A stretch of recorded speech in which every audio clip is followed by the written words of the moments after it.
She rolled down the aisle to marry the man she saved from death. But he was about to humiliate her in front of 300 guests. He thought she was crippled, blind, powerless. But the woman he planned to publicly disgrace was richer than his entire bloodline, could see more than he ever imagined. And today was the day she would destroy him, with everyone watching. This wasn't a wedding. It was a setup, a trap. And he walked right into it. You don't mock the broken. You don't betray the loyal. And you never, ever, underestimate a woman with nothing left to lose. Now sit back and witness the $1 billion revenge of the century.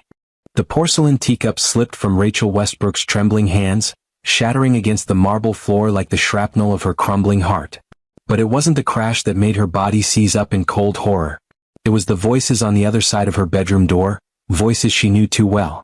Her fiancé, Jordan Kane, and her supposed best friend, Vanessa Morgan, were laughing. Not the laughter of innocence, but the kind that dripped venom, the kind reserved for betrayal. Rachel froze, her breath catching mid-gasp. She leaned closer to the door, her heart pounding so loud she feared it might drown out their words. Can you believe she still thinks the wedding is real? Jordan's voice oozed with scorn. 3 years, Vanessa giggled, and she still doesn't know she's just a burden in designer heels.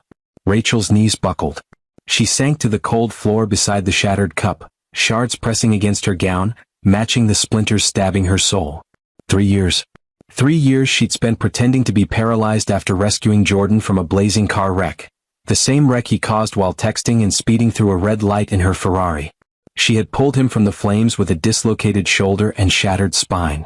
Surgeons said she'd never walk again, but with months of grueling rehab and therapy, financed quietly by her billionaire family, Rachel recovered. Yet, instead of returning to the world, she hid the truth behind a custom wheelchair and a carefully crafted test. The test? To see if Jordan Kane, the man she saved, would love her as he had claimed, even if she were crippled. Now she had her answer. I can't wait to be free of her dead weight, Jordan sneered. Tomorrow, when she rolls down that aisle in that tacky dress I picked out, God, it'll be epic. You're evil, Vanessa purred. But sexy. Rachel bit her lip until it bled. Her hands, capable and strong beneath the facade, clenched into fists. For 3 years she'd been wheeled, lifted, pitted. All to unmask the man she once thought worth dying for. But instead of loyalty, she overheard a blueprint for public humiliation. Let her wear that ridiculous knockoff gown, Jordan whispered. Right before the vows, I'll announce Vanessa as my real bride. She'll crumble like the broken thing she is. Vanessa laughed again, the sound cruel. No one will blame you. Who wants a cripple when they can have me? Rachel's vision blurred. Not from the lie but from the clarity of truth. She wiped a tear from her cheek and whispered, You think I'm weak because I sit in a chair, but tomorrow I'll stand. And for the first time in 3 years she did, slowly, shakily, on legs they all believed were lost. Her body trembled with adrenaline, her reflection in the mirror revealing a woman far from broken. I won't be their victim, she breathed. Tomorrow won't be a wedding. It'll be a reckoning. Rachel stood in front of the mirror, staring at the woman everyone thought was crippled. Her long honey-brown hair cascaded over her shoulders, her sharp hazel eyes red from crying, but focused. The wheelchair sat behind her like a ghost of her past. But she was done hiding. Done pretending. Done being the poor disabled fiancé. She walked to her closet, reached behind the false panel and pulled out a locked jewelry box. Inside lay her mother's coral necklace, real coral, rare and priceless. The same kind worn by women of royal heritage in Nigeria and by billionaire heiresses in private African ceremonies.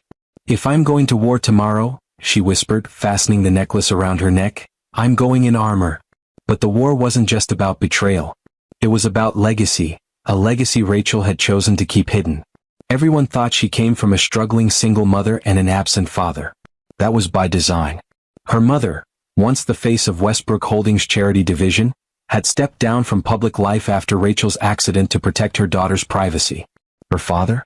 Charles Westbrook, the tech tycoon whose crypto banking platform had changed global finance, and whose quiet net worth ranked him in the top 10 globally. Rachel's ordinary life had been a mask, a test of love, a dangerous one. If they had known who I was, she muttered, they'd have married me for the empire, not my heart. Outside her window, the preparations for the wedding buzzed. Caterers from luxury food trucks plated gold-dusted cupcakes. Florists decorated the garden in towering rose arrangements, all paid for by Rachel under the guise of Jordan's connections. She watched Jordan laughing near the pool, arms slung around Vanessa's waist. They weren't hiding anymore. They thought she was helpless, unable to do anything but show up and be embarrassed. They thought wrong. That night, while everyone celebrated at the rehearsal dinner, Rachel slipped away, dressed in plain clothes, no wheelchair, no makeup, just herself. She walked through downtown Miami to a luxury bar just off Brickell Avenue, a favorite of Florida's tech elite. Inside, the hum of money vibrated through the room: hedge fund managers, crypto millionaires, elite divorce lawyers. Rachel moved quietly toward the back where she knew he'd be. Michael Remington, tech billionaire, son of telecom royalty. Widely known for rejecting a high-profile engagement after discovering the bride's family was after his inheritance. The kind of man who valued loyalty even above wealth. He looked up from his glass of bourbon as she approached. "Rachel Westbrook," he said, standing. "I haven't seen you since Dubai." "Michael," she replied. "I need your help." He frowned, studying her. "Does this have to do with Kane Media's wedding tomorrow?" "Yes. And I want to ruin it," she said. "I want justice. Public, brutal, and unforgettable. Are you in?" Michael Remington waved the bartender over and ordered another bourbon, this time for both of them. Rachel sat opposite him in the private VIP lounge, surrounded by gold-trimmed leather chairs and muted jazz playing beneath the room's luxurious hush. The scent of aged whiskey and old money hung in the air. "So let me get this straight," he said. "You've pretended to be paralyzed for 3 years to test if your fiancé actually loved you." Rachel nodded slowly. "I saved him from a fire. My back was fractured. I spent 9 months in a Swiss clinic. When I regained my ability to walk, my father said, 'Let's see if he loves the woman or just the fantasy.' So I stayed in the chair. And he failed." Michael sipped his drink and leaned back. "You're the daughter of Charles Westbrook and no one knows?" "Only a few. My mother faked a low-income job. My father posed as an estranged janitor. We crafted a whole backstory to watch Jordan's true colors emerge." Michael's brows lifted. "Your dad owns West Ledger, the decentralized finance platform with a $10 billion buyout offer from Vanguard last year. And he's playing janitor?" "He wanted to make sure Jordan wasn't marrying me for the Westbrook money." She paused. "Turns out he was marrying me for the attention, and cheating with my best friend for the fun." Michael nodded slowly, the weight of the story settling in. "So why come to me?" Rachel didn't hesitate. "Because you understand the value of reputation. And you know the art of strategic destruction." Michael smirked. "You want to ruin him at the altar?" "Yes. Not just him. Vanessa too. I want every person who laughed behind my back to regret underestimating me."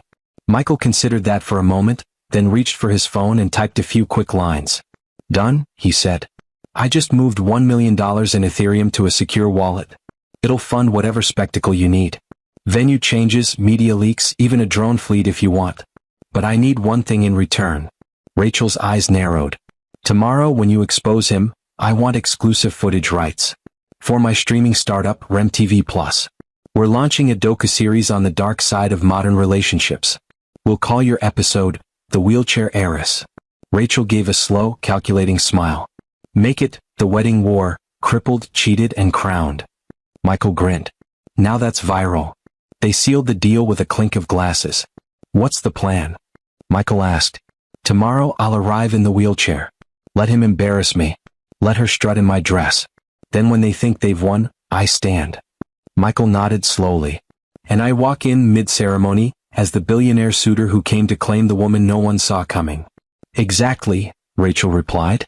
"The headlines will write themselves. Billionaire bride left at altar finds better billionaire." "But what if it backfires?" Michael asked. Rachel's eyes hardened. "Then I still walk away with my pride, my truth, and my name intact. But if it works, they'll never recover." Michael raised his glass. "To vengeance, in velvet." Rachel clinked his glass, her voice ice and fire. "And justice, in heels." The sun crested over the Miami skyline, casting long golden rays across the penthouse suite where Rachel sat quietly in her wheelchair. She hadn't used it in weeks, but this morning she slid back into it like slipping into battle armor. "One last ride," she whispered. The suite bustled with wedding chaos. Stylists, makeup artists, and coordinators fluttered about like anxious birds, none of them realizing the bride they were dressing for slaughter was about to flip the entire narrative. But outside that suite the guests were already assembling. Influencers, local politicians, crypto investors, and media executives, Jordan Kane had made sure this wasn't just a wedding. It was a publicity stunt. A flex of clout. A marketing ploy for his upcoming podcast network. "I built a brand," Jordan had bragged. "Now I'll marry Pity and dump her at the altar for a twist no one saw coming." But he didn't realize the real twist had been building for 3 years, and was about to unfold before an audience far bigger than he imagined. Rachel sat motionless as Vanessa entered the room, wearing a silk robe over a dress that glittered beneath. Her makeup was flawless, her eyes gleaming with the cruel joy of someone convinced she had won. "Good morning, my beautiful bestie," Vanessa chirped, tone soaked in artificial sugar. "Today's the day." Rachel gave a small, practiced smile. "I can hardly believe it." "Oh, you'll believe it when you see what Jordan's planned for you," Vanessa giggled, biting her lip. Rachel tilted her head. "What do you mean?" "Oops." Vanessa's face twisted into a smirk. "Guess you won't be seeing anything today. That's kind of the point, right?" Rachel said nothing, just stared straight ahead, hiding the glint in her working eyes behind a blank expression. Vanessa knelt beside her, adjusting the hem of the gown she had forced on Rachel. A frumpy, ill-fitted dress with gaudy patterns that made her look like a mockery of a bride. "You'll be unforgettable," Vanessa whispered.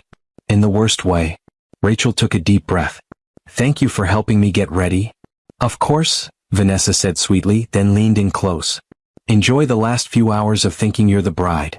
And with that, she was gone, off to finish dressing in the real bridal gown, Rachel's gown, the one meant to be worn by the woman of honor. Rachel waited until the door clicked shut. Then she reached under her seat cushion and pulled out her phone. A secure message from Michael had arrived. "The stage is set. Cameras rolling. Timing confirmed. RemTV Plus will be broadcasting to our VIP list globally. Your family just landed." Rachel smiled. "Let's burn it all down." She unlocked the second closet and removed her real wedding gown, a handcrafted creation designed by an Italian luxury couturier for Forbes 30 Under 30 gala. Layers of ivory silk and ruby embroidery shimmered in the light. She stepped into it effortlessly. Outside, the violins began to play. Inside, the woman they thought couldn't walk was preparing to run the show.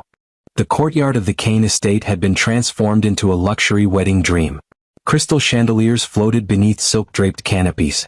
Orchids spilled from glass vases. Celebrity chefs in black uniforms carved truffle-glazed steak on silver platters. But all eyes were on the aisle, where an awkward procession had just begun. Rachel Westbrook sat silently in the outdated wheelchair they'd forced upon her, draped in the hideous bargain bin dress Vanessa and Jordan had prepared. Her makeup, intentionally overdone by Vanessa, made her look like a caricature of elegance. Not quite grotesque, but definitely off. The murmurs started immediately. "Is that the bride? Oh God, poor thing. What is she wearing? Jordan's a saint for marrying her. Why couldn't they at least hire a proper stylist?" But Rachel didn't react. She kept her hands folded, her face composed. Because this moment, this humiliation, was the bait. And the trap was already snapping shut. Ahead at the altar, Jordan Kane stood tall in his designer tuxedo, a self-satisfied grin plastered across his face. He used faux sympathy as she rolled forward, even going so far as to pretend to dab at a tear. "Such bravery," he said theatrically, loud enough for the guests to hear. Even crippled, she wanted to come down the aisle. Rachel's knuckles tightened. But she said nothing. Beside him, Vanessa stood off to the side, dressed in Rachel's custom Vera Wang creation, stolen from her private wardrobe. A crown of white roses sat atop her flowing honey blonde hair, and a fake bridesmaid sash tried to cover the truth. She was the real bride, at least in their version of the story. The officiant began the ceremony. "We are gathered here today." But before he could finish, Jordan raised a hand. "Wait," he said, voice strong and performative. "Before we proceed, I need to speak from the heart." The guests murmured. Cameras zoomed in. Influencer vloggers raised their phones, hungry for a viral clip. Jordan turned toward Rachel with an expression of forced pain. "I've tried to be a good man," he began. "But love is complicated." He turned to face the crowd. "I stayed with Rachel for 3 years. Through disability. Through hardship. I carried guilt from that accident every day. But today I must speak my truth." Vanessa pretended to gasp. Rachel lowered her eyes, playing her part perfectly. "A man deserves to be loved, not trapped. To be supported, not burdened. And while I have deep respect for Rachel, my heart belongs to someone else." He extended his hand to Vanessa, who practically floated to his side. "This is Vanessa Morgan. My best friend, my truest partner. The woman I want to build a future with." Gasps erupted from the guest. The officiant looked horrified. Rachel sat still, the picture of silent devastation. Jordan continued. "Rachel, you've been strong. But this marriage would be a lie. Vanessa is my future." He reached for Vanessa's hand and turned to the audience. "I ask for your blessing as I marry her instead." The guests were stunned into silence. No one moved. No one clapped. And then, a voice cut through the tension like a blade. "This wedding isn't over." Every head turned. Standing at the edge of the aisle, silhouetted by the midday sun, was Michael Remington, flanked by a small entourage of sharply dressed men holding velvet briefcases. Jordan's face contorted. "Who the hell are you?" Michael stepped forward, unbothered. "I'm the man here to marry Rachel Westbrook, if she'll still have me." Silence held the courtyard hostage. Guests frozen mid-sip. Influencers frozen mid-tweet. Even the doves perched along the floral arch stopped preening. Michael Remington's voice had cut through the spectacle like a gunshot. But it wasn't just what he said, it was how he said it. Commanding. Absolutely unapologetic. "I'm the man here to marry Rachel Westbrook, if she'll still have me." Jordan Kane's face turned a deep shade of rage. "This is a joke," he snapped, stepping forward. "You can't just barge into my wedding." "Your wedding?" Michael raised an eyebrow. "You mean her wedding?" The murmurs rose again. Guests looked at each other. Phones tilted, filming every moment. Michael turned to the crowd, his voice cool and calculated. "Allow me to introduce myself. I'm Michael Remington, CEO of Ascend AI, son of telecom mogul William Remington. Our companies power over 60% of global data traffic." He gestured to the velvet briefcases. One was opened by his assistant, revealing crisp stacks of money, gold bars, and a handwritten letter sealed with the Remington family crest. "Today, I bring a formal proposal, a bride price of $5 million, shares in Ascend AI, and deeded properties across Miami and Silicon Valley, to marry Miss Rachel Westbrook." The air thickened with shock. Jordan scoffed. "She's crippled. She's not even wearing real clothes. Look at her." Michael cut him off with the force of a hammer. "Look at you. A man who humiliates a woman who saved his life. A man who saw a wheelchair and assumed it meant weakness." Vanessa clung to Jordan's arm, her fake confidence beginning to crack. "He's lying," she blurted. She's poor. Her family sells thrift clothes online." But Michael simply smiled and looked out at the guests. "Funny. Because the Westbrook family owns controlling shares in LedgerPay, Velox Biotech, and SolarX Grid. In fact," he paused, "Rachel Westbrook is heir to a global investment portfolio that makes me look underdressed." Gas. Camera flashes. A woman fainted. Jordan looked like he'd been shot. No, that can't be true." "Can't it?" boomed a new voice. From the courtyard stone entrance, Charles Westbrook himself emerged, towering, silver-haired, dressed in a hand-stitched Ankara suit and flanked by armed security and elite advisors. "I came to watch this wedding from the shadows," Charles said, voice rich and full. "To see the man who was entrusted with my daughter's heart. And what I saw." He glared at Jordan with chilling clarity. "A parasite." Vanessa's lip trembled. Charles turned to Michael. "Young man, I've read your files. I've spoken to your board. If Rachel accepts, I bless this union with every resource the Westbrook Group controls." Jordan lunged forward in desperation. "She lied to me. She hid everything." Rachel slowly rolled forward, the wheelchair moving toward the center of the crowd. "No," she said quietly. "I gave you the chance to love me for who I was, not what I had. And you failed." And with that she stood. The wheelchair rolled backward as she rose, slow, steady, and powerful, like a phoenix rising from ashes.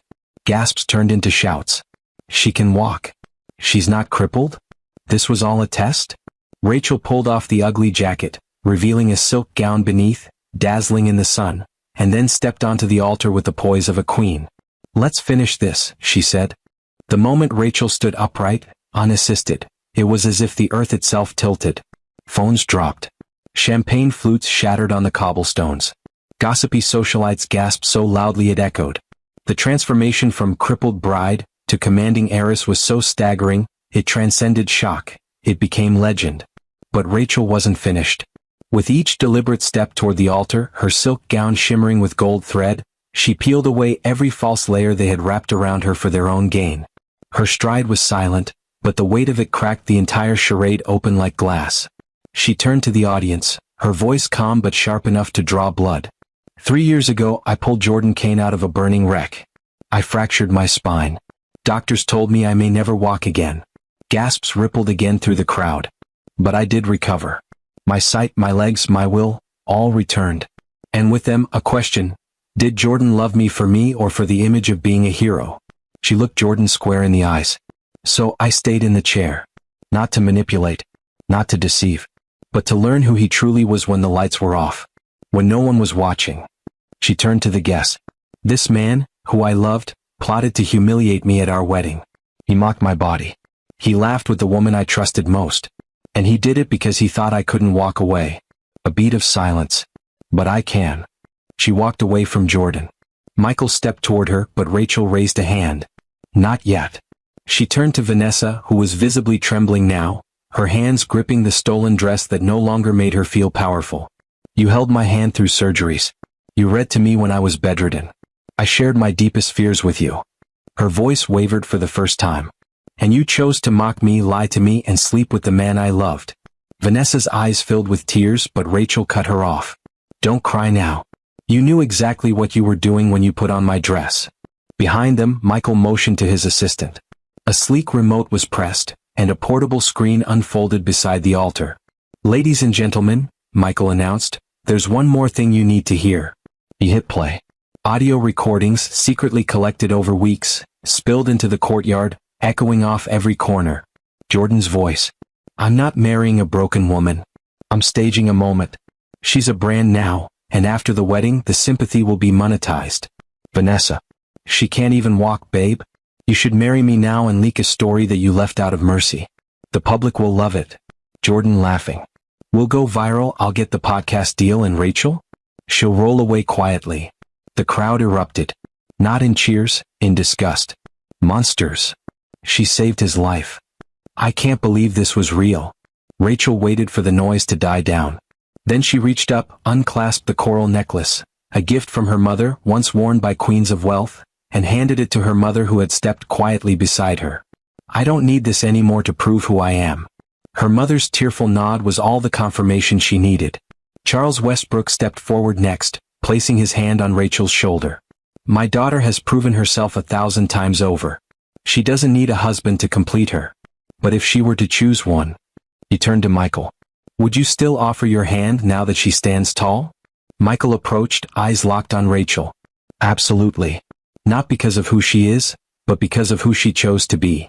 The air in the courtyard shimmered with tension, but now it wasn't Rachel who was shaking, it was Jordan and Vanessa.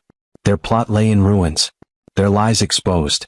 Their reputations unraveling in real time, all under the harsh gaze of nearly 300 guests, dozens of media drones, and every camera Michael's RemTV Plus crew had discreetly placed around the estate. Rachel stood tall, back straight, no longer just the woman in the wheelchair, but the woman who rose. Her voice, steady as steel, echoed once more through the stunned crowd. For 3 years, I wondered if I was unlovable outside of wealth, beauty, and perfect health. But now I know. I wasn't the burden. I was the blessing. Gasps of realization. Some clapped, cautiously at first, then with more confidence. The tide was turning. Jordan stumbled forward, still clinging to denial. Rachel, we can talk about this later. You don't need to humiliate me just because You humiliated yourself, Jordan, she cut in. I gave you my loyalty. You gave me betrayal wrapped in pity. He turned to the crowd, grasping at straws. She's manipulating you all. This was her plan all along. She wanted attention. No, Rachel said calmly but firmly. I wanted love. And you showed me everything but. Michael stepped forward again, but this time, it was Rachel who reached into her pocket and pulled out a small velvet box. The crowd gasped. Wait, is she proposing? Someone whispered. Rachel smiled as she opened the box. Inside was a sleek platinum band with a simple, elegant emerald-cut diamond. Michael Remington, she said, voice soft but steady, you stood beside me when I was supposed to be at my weakest. You believed me when others called me insane. You risked your name and reputation to back me, for nothing in return. Michael stared at her, stunned. You don't need my money. You don't need my power. But I would be honored to share them with you, if you'll have me. The entire courtyard held its collective breath. Michael stepped forward, took the box from her hand and knelt, flipping the script again. Only if you'll let me be the man who supports you when you don't need it. Because that's when a woman's truly powerful, when she chooses partnership, not dependence. He slid the ring onto her finger and the crowd erupted. Cheers. Applause. Shouts of support. And just like that, the narrative flipped. The crippled bride became the queen of the stage. The backstabbing friend became the afterthought. The manipulative fiancé became the cautionary tale. Charles Westbrook stepped forward, raising both hands. Ladies and gentlemen, I'd like to make an announcement. This is no longer the Kane wedding. He turned to his wife and smiled. This is the Westbrook engagement gala.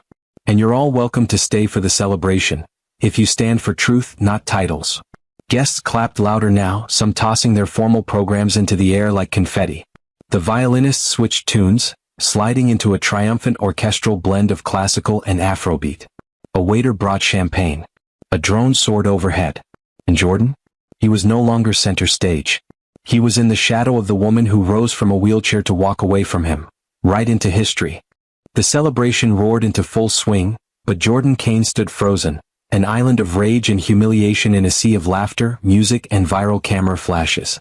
The woman he once mocked now danced barefoot under the canopy with America's most eligible tech billionaire, while he was left surrounded by murmurs, side eyes, and judgmental stares from guests who no longer saw him as charming but as cruel. And worse, his brand was imploding. His phone buzzed relentlessly in his pocket, each vibration a bullet. First from his manager. We're trending on Twitter, but not in a good way. #CancelKane is going viral. Podcast deal might be pulled. Next from his bank. Urgent.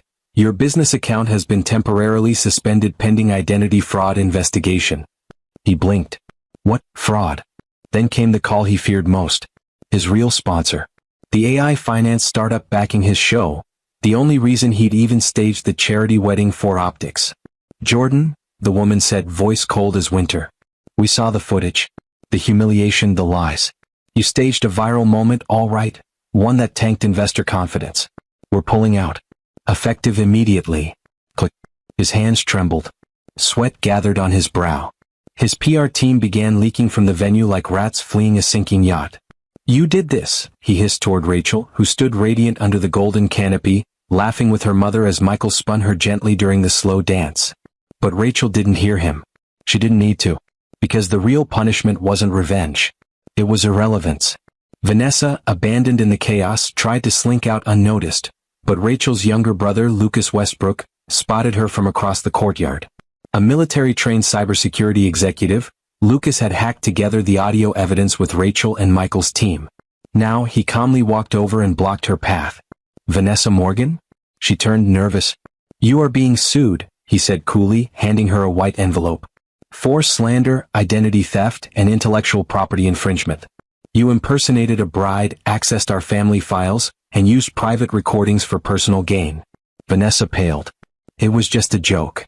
No, Lucas said. It was a felony. Security closed in. As they escorted Vanessa out, still wearing Rachel's stolen gown, a cheer rose from the crowd. Not cruel but cathartic. Cleansing. Jordan, now a pariah, slunk to a corner of the garden, hoping to disappear. But there was one final blow waiting. A young intern from a startup magazine approached him. Mr. Kane? She asked, voice polite.